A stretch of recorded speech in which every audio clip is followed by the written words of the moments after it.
வம்சம்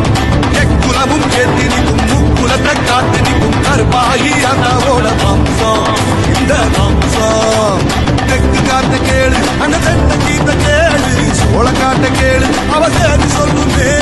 அச்சம் இங்கு இல்ல அது மிச்சமேதும் இல்ல கச்ச கட்டி இன்று புகழ்ச்சமே